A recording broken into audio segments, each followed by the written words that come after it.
Santi. Foto. Kenalkan diri. Oke. Tante Santi. Oh, oke.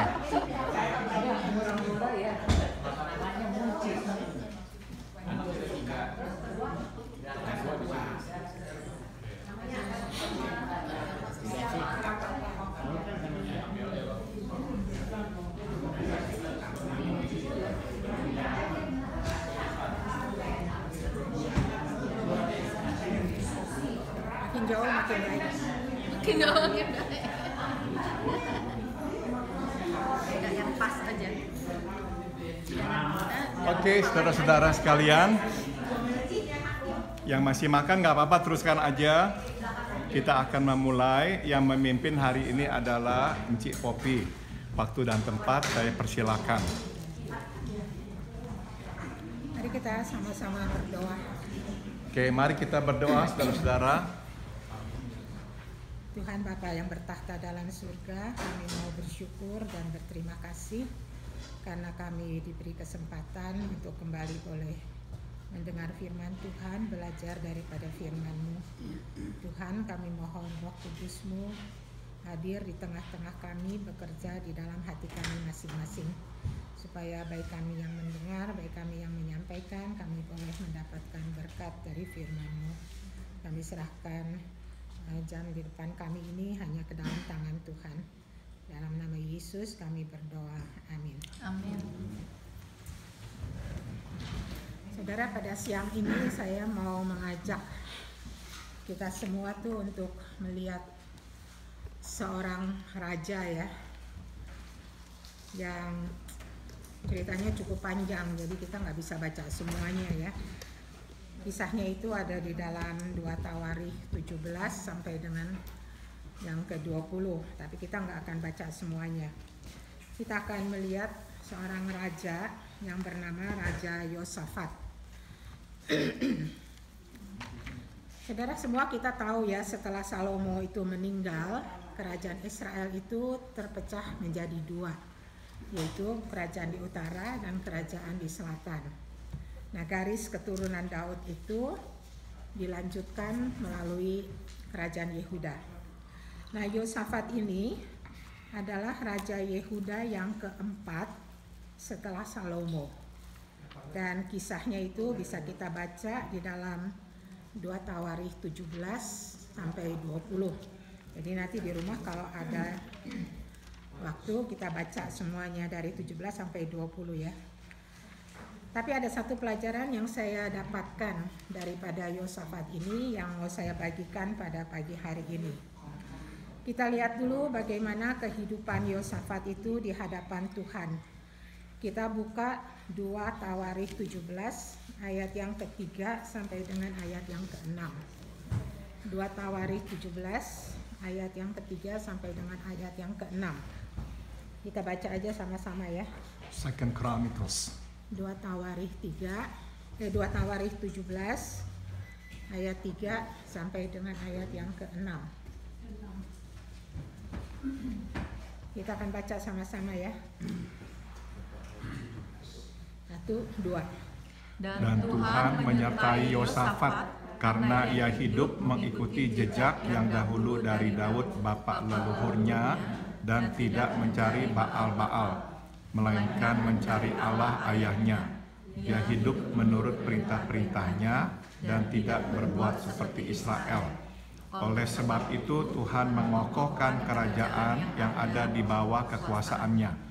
Seluruh Yehuda memberikan persembahan kepada Yosafat sehingga ia menjadi kaya dan sangat terhormat.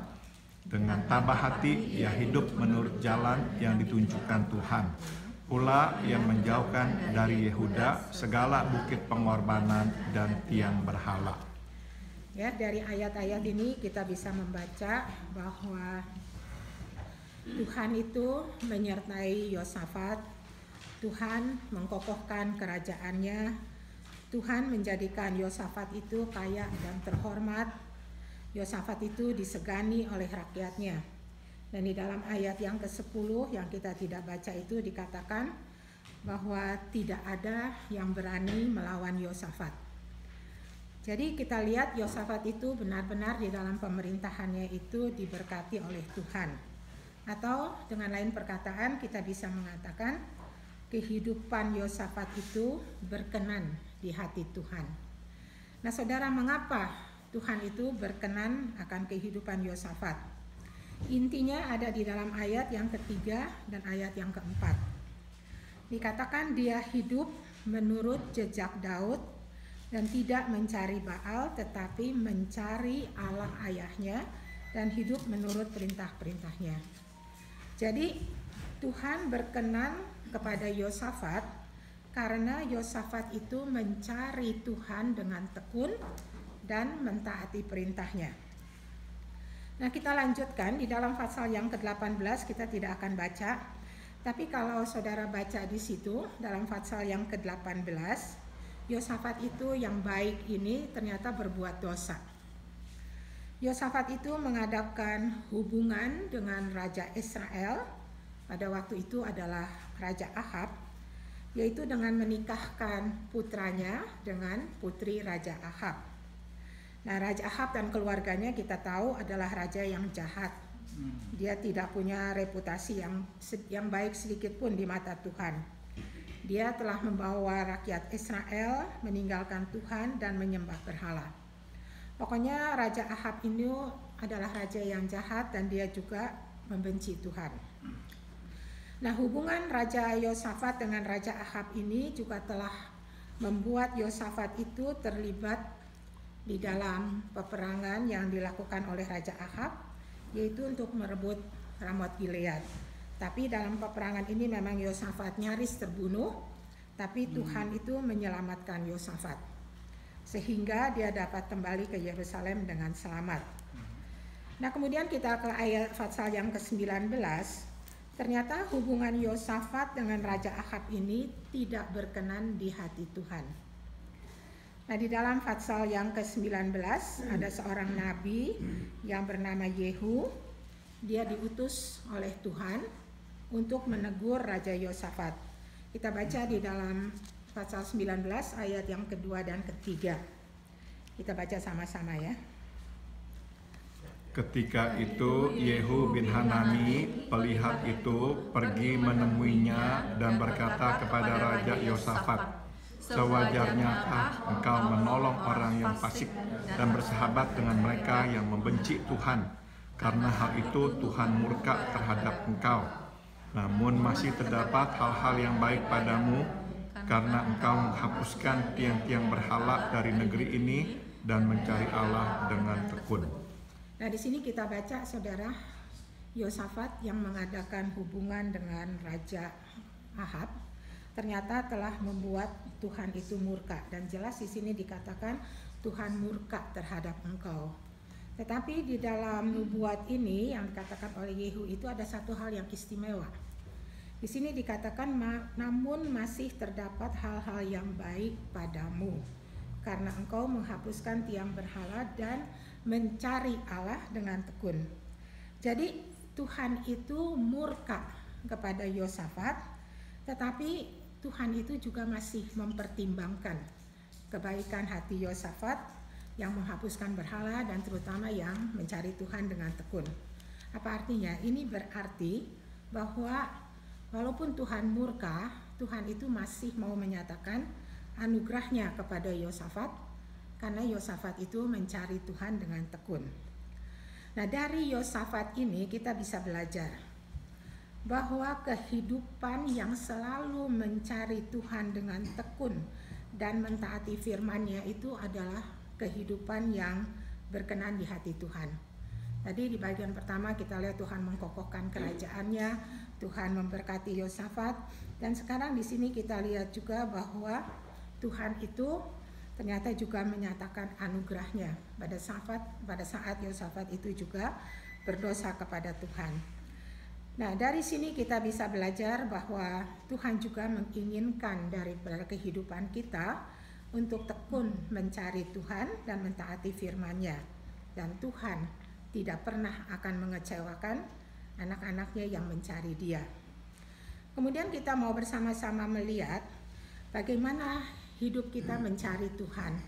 Mungkin kita sudah tahu semua ya bagaimana kita bisa mencari Tuhan dengan berdoa, dengan membaca Alkitab, dengan bersekutu bersama-sama, dengan beribadah, dengan worship dan sebagainya ya. Tetapi di dalam pasal yang ke-20 di sini Yosafat mengajarkan kepada kita bahwa di dalam kita mencari Tuhan juga ada sikap-sikap tertentu yang Tuhan inginkan pada saat kita itu mencari Tuhan. Kita maju lagi ke 2 Tawarikh pasal yang ke-20.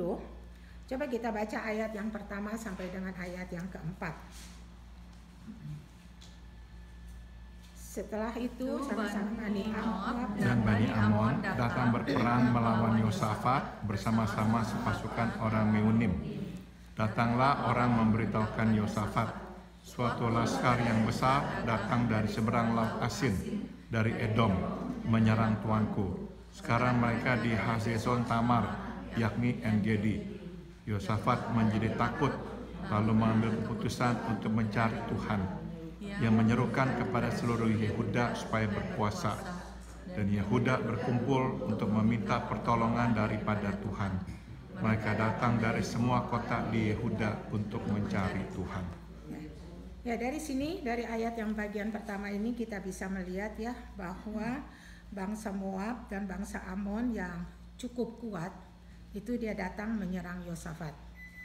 Nah, menghadapi tantangan itu di dalam ayat yang ketiga Yosafat mengatakan dia takut. Dia takut. Padahal Yosafat itu adalah seorang raja yang besar. Dia dihormati, disenangi oleh rakyatnya, dan dia pasti punya pasukan yang cukup untuk melawan tantangan ini. Tapi dia mengatakan dia takut. Nah, orang yang takut itu biasanya jadi panik, lalu langsung cari pertolongan atau jalan keluar supaya masalahnya itu selesai dan takutnya itu hilang. Tapi tidak demikian dengan Yosafat. Dikatakan jelas di sini bahwa di dalam ketakutannya Yosafat tidak mencari hal-hal yang lain, tapi dia mengambil keputusan untuk mencari Tuhan. Ya. Jadi di dalam ketakutannya Yosafat mengambil keputusan untuk mencari Tuhan. Nah, di sini Yosafat itu menunjukkan satu sikap yang kita juga bisa belajar bersama-sama, yaitu bahwa dia menunjukkan satu sikap bahwa dia itu benar-benar mengandalkan Tuhan. Dia percaya penuh bahwa Tuhan itu maha kuasa dan sanggup menolongnya. Dan dia tahu bahwa dengan kekuatannya sendiri dia tidak mampu menghadapi serangan ini. Jadi inilah sikap yang diambil oleh Yosafat pada waktu mencari Tuhan. Benar-benar mengandalkan Tuhan, percaya akan kemahakuasaan Tuhan. Dan kemudian dikatakan selanjutnya, Yosafat itu segera mengajak rakyatnya berkumpul untuk berpuasa, berdoa, dan berseru kepada Tuhan dengan segenap hati. Nah, di sini juga Yosafat menunjukkan satu sikap, yaitu sikap rendah hati. Dia bersama-sama dengan rakyatnya mau merendahkan diri untuk minta pertolongan Tuhan. Nah, inilah sikap yang diajarkan oleh Yosafat yang bisa kita belajar pada saat kita juga mau mencari Tuhan, yaitu biarlah kita datang dengan kerendahan hati, dengan betul-betul mengandalkan Tuhan, menyadari kemahakuasaan Tuhan. Kita betul-betul membutuhkan pertolongan Tuhan, dan tanpa Tuhan kita tidak berdaya. Selanjutnya kita lihat di dalam ayat yang ke-12. Dalam ayat yang ke-12 dikatakan, ya Allah kami, tidakkah engkau akan menghukum mereka karena kami tidak mempunyai kekuatan untuk menghadapi laskar yang besar ini yang datang menyerang kami. Kami tidak tahu apa yang harus kami lakukan, tetapi mata kami tertuju kepadamu. Jadi Yosafat ini di sini mengatakan dia tidak tahu apa yang harus dia lakukan, tetapi matanya tertuju kepada Tuhan. Inilah sikap yang Yosafat ajarkan kepada kita, ialah dia betul-betul mengharapkan pimpinan dan pernyataan Tuhan.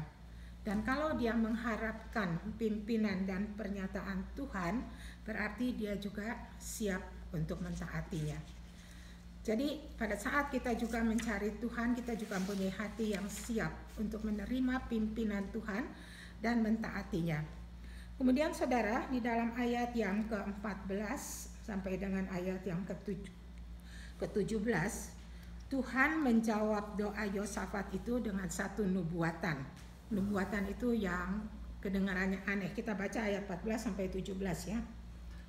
Lalu Yahaziel bin Zakaria bin Benaya bin Matanya, seorang Lewi dari Bani Asaf, menyikapi roh Tuhan di tengah-tengah jemaah dan berseru, "Camkanlah hai seluruh Yehuda dan penduduk Yerusalem dan tuanku Raja Yosafat, inilah firman Tuhan kepadamu.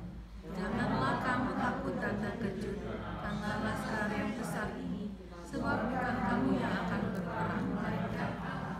Besok saat kamu turun menyerang mereka, mereka akan mendaki pendakian Sis, dan kamu akan mendapati mereka di ujung lembah, di muka padang gurun Yehuda. Dalam peperangan ini, tidak usah kamu bertempur, hai Yehuda dan Yerusalem. Tinggallah berdiri di tempatmu, dan lihatlah bagaimana Tuhan memberikan kemenangan kepadamu. Janganlah kamu takut dan terkejut. Majulah besok menghadapi mereka. Tuhan akan menyertai kamu."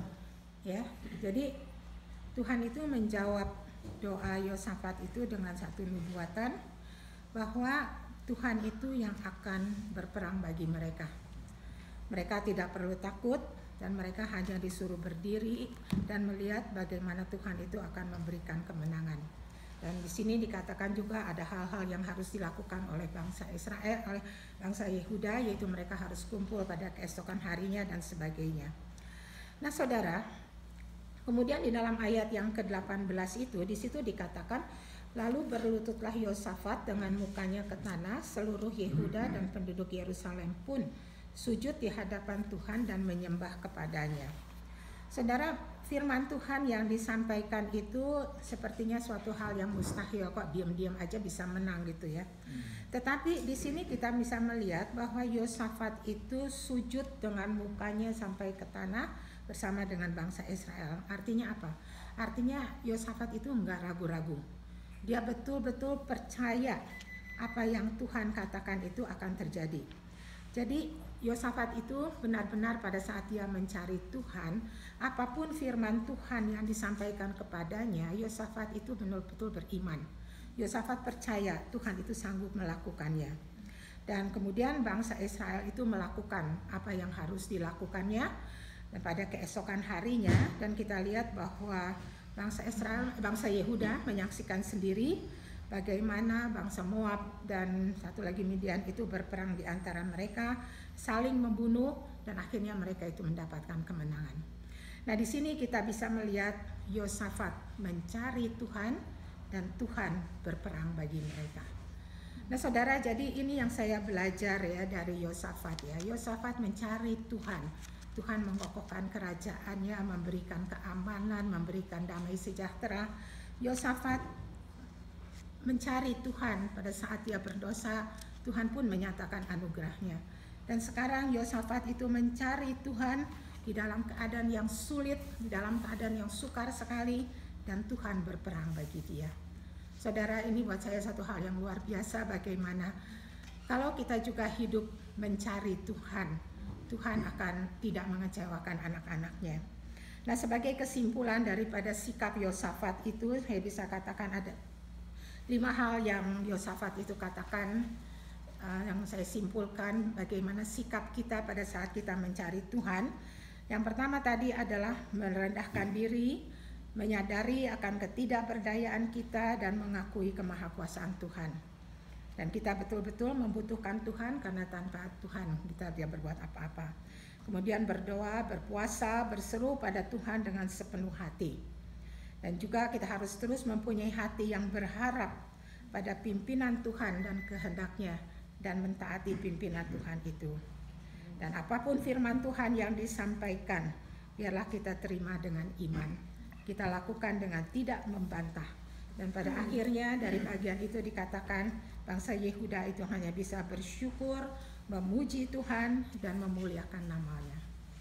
Sekian, amin. Mungkin mau tambahkan? Silahkan. Mari kita berdoa. Tuhan, terima kasih Tuhan, pada pagi hari Tuhan mengajarkan bagaimana kami boleh mencari Engkau Tuhan. Mampukan kami oleh kuasa Roh-Mu yang kudus, agar kami juga hidup kami semata-mata adalah mencari Engkau dan mentaati firman-Mu. Dan terima kasih untuk janji-janji Tuhan. Biarlah kami juga hidup berkenan di hati Tuhan. Dalam nama Yesus kami berdoa. Amin. Amin. Terima kasih Cipopi.